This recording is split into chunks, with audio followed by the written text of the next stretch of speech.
So if you can believe it, I actually just spoke for probably 15 minutes to a camera that was not on.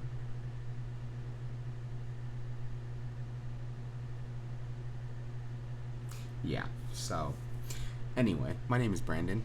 You can refer to me by the moniker that I have chosen here, the Card Pirate Captain. And I have started a TCG store on eBay and hopefully on other platforms in the future. And we are going to document how this journey goes. So, as of right now, I have 8 cards posted on eBay. I do have a little bit of experience in doing this kind of selling, not specifically in cards. In the past, I did some arbitrage, purchasing some things on OfferUp, Let Go, back when that was a thing, Facebook Marketplace, and reselling those items. I had a different eBay store, but I wanted to just kind of start from scratch, see what I could make out of something. So I have a bunch of Pokemon and Yu-Gi-Oh! At current. This is just a little bit of it.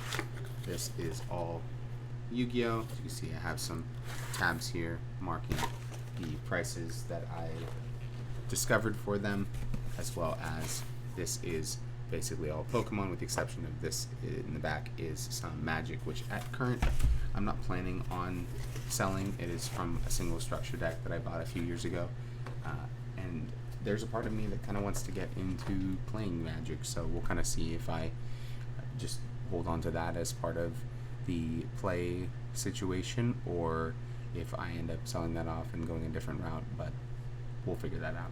And that's just a portion of it. There's another box here that's full of stuff, as well as there's a couple binders that I've got. So there's probably somewhere in the neighborhood of a couple 300 cards that I've got that I'm going to be listing up or selling off in some capacity. But one thing that I will say, I am not planning on liquidating any of this stuff. I've got a lot of sentimental attachment to Chaotic, and I am excited it is coming back. In case you didn't know, it's a sick game. But anyway, moving on. So first things I want to kind of go over is this sort of thought process that I have when it comes to how I'm going to go about listing, what my goals are as far as listing in general, quantity, pricing, those kinds of things. So I would like to, I don't have a hard fast number at the moment, but I would like to at least be posting, tens of cards a week to begin. So that could be 10, that could be 20, 30, so on. At the current moment, I have a little bit of shipping supplies. I do need to get some more, and so that's what's been a little bit of the, I don't want to say trepidation, but cautiousness behind why I've only posted the 8 within the first week that I have started doing this. Today would be day 6, technically, since I posted the first set of cards, and then I posted a couple more this earlier this week or over the weekend, and I plan on posting more tonight and then throughout the week as well.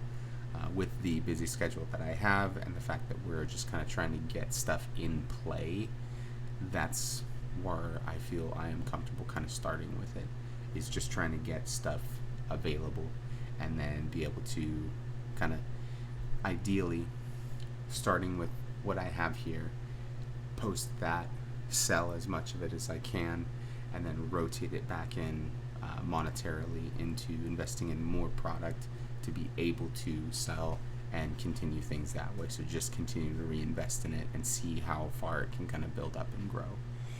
With that, I have heard some, I believe, pretty solid advice when it comes to this situation from a variety of sources, which is one of the things that's very important to have in this process is a floor price on your stuff. So this is my thought process as far as the floor price. I'll go ahead and share the screen of my tablet here so you can see it as I write it. But I essentially have 6 total categories that I am looking at. First is going to be stuff that is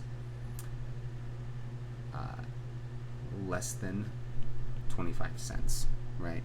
And that stuff we are just going to categorize as bulk. So at the current, my thought process on this is whatever of what I have winds up being considered bulk, then I will set that aside, and once there is enough of it accumulated, I will resell it as bulk.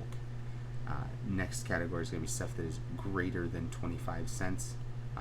And these are not hard fast, like if it's 24 cents, then it is bulk.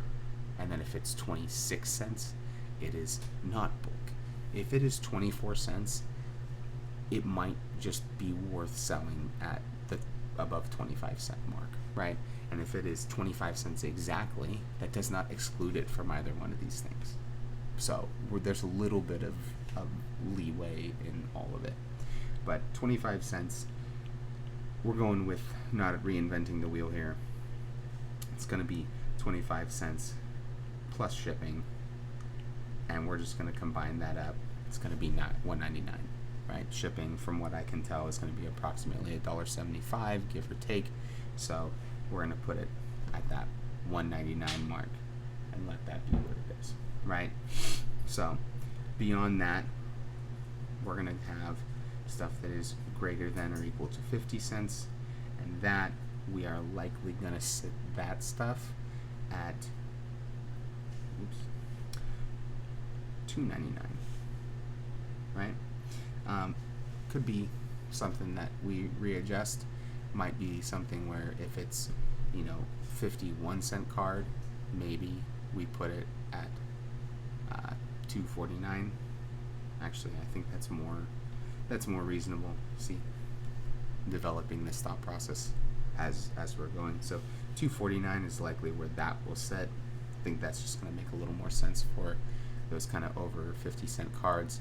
The closer we get to encroaching on $1, I think is where we'll divert and we'll start doing it at $1.99. So anything that is going to be over $1, we'll hit it at that $2.99.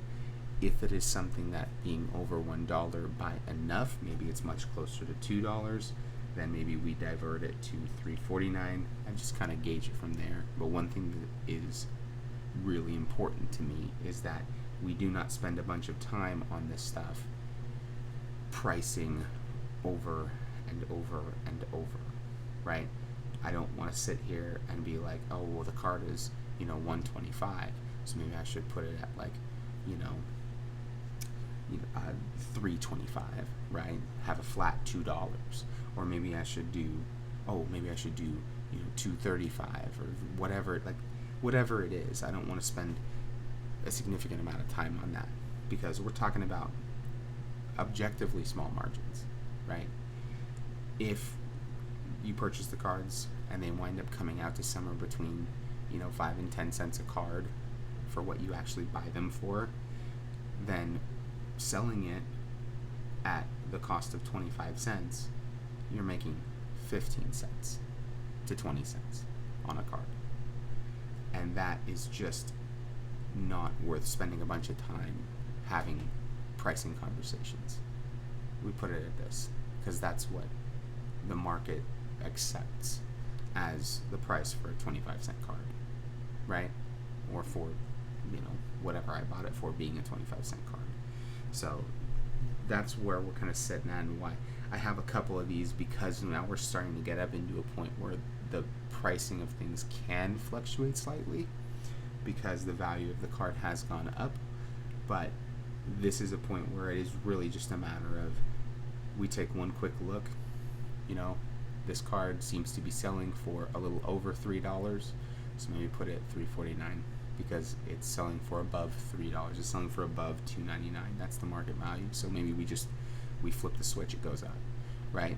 But if it's selling for not that, right, or it's like barely over $3, it's like the market price is $3.01. We'll hit it at $2.99. Let's move the product rather than try to get the most perfect price for the product. That is very vital here. Then we're going to have stuff that's over $2. And this is where things are going to start getting to, all right, we're going to do straight up $3.99, keep it really simple. Or if it is something that seems to have some value, we'll just go with whatever the market is, right? Market plus shipping. So if it's a, if we're sitting there and this card is actually actively selling, like all of the sold listings are revealing it to be something that sells for, say, $3.99, or rather not $3.99, like $4.49, or $4.25 or something like that, then why not make the extra 25 cents above this and just mark it up to that? There's nothing wrong with that. We just do that. But if it doesn't seem to be having a really steady, specific price, put it at that $3.99, call it a day, right? And then finally, we'll have the stuff that is over $5, and that we're just going to do whatever the market is, market plus shipping. So if the card is $5.15, then we'll just do $5.15 plus $1.75. That's the price. If it is $6.99, $6.99 plus $1.75, and let that be the price, right? I'm not going to spend a bunch of time and effort pricing cards all day, every day, when the reality is you don't do this selling in the tens or the hundreds. You do this selling in the thousands. That's to begin with. Then you do it selling in the tens of thousands. And now you're starting to get somewhere. Once you really get to a point where this can become something, you're selling in the hundreds of thousands of cards, right? If not the millions of cards. Because the reality is that these are small items. And small items you got to move a lot of. This isn't something where you're selling cars. And so if you sell, 5 to 10 cars a month, depending on the size of place you're working at, maybe you're doing okay. Because each thing is worth tens of thousands of dollars on its own. The most expensive thing we have discussed here is $5. You'll spend more than that on a cup of coffee somewhere, right? So that's the reality.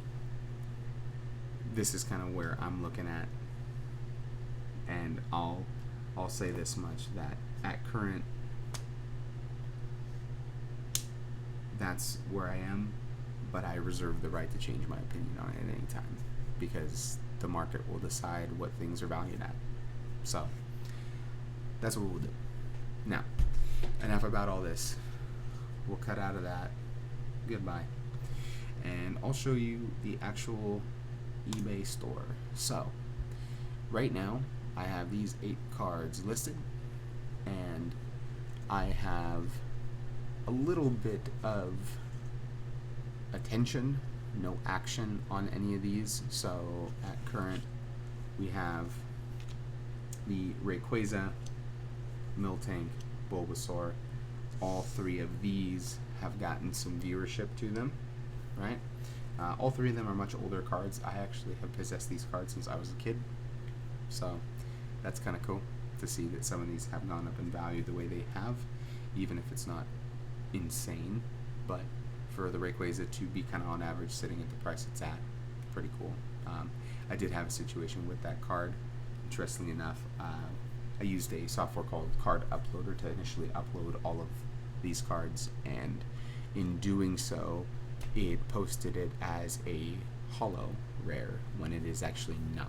And so I had somebody reach out to me and ask, is it a holo rare, or is the listing wrong? And I was like, the listing is definitely wrong. So I changed it, and then actually went through, and as you can see, I did opt to promote these 2.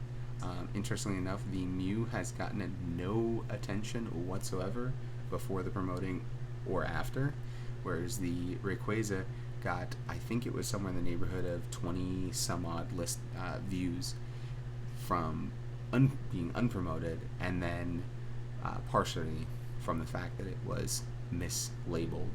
But then since changing the listing and promoting it, now it has 71 views. So a good amount of eyes have come across it.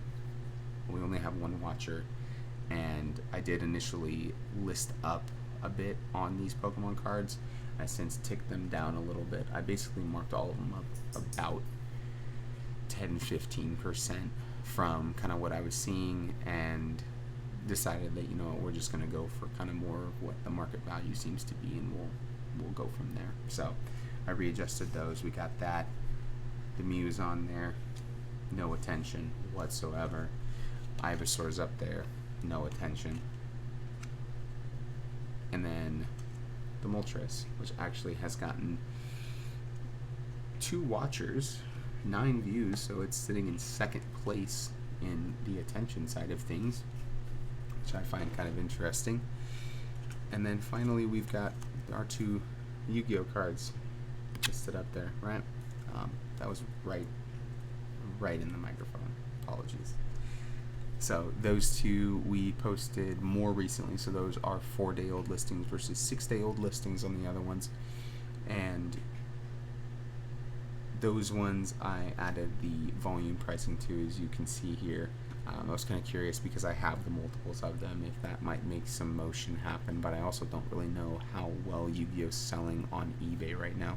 A lot of the people that I've watched and experienced at this point have been mainly doing Pokemon and Magic, so I really don't have a good insider, if you will, on what's going on in the Yu-Gi-Oh space with that. So I have kind of an inkling that that might be something that will be better in maybe the MTG the TCG player marketplace, or potentially somewhere else. So do have to do some research on that, kind of see what's going on.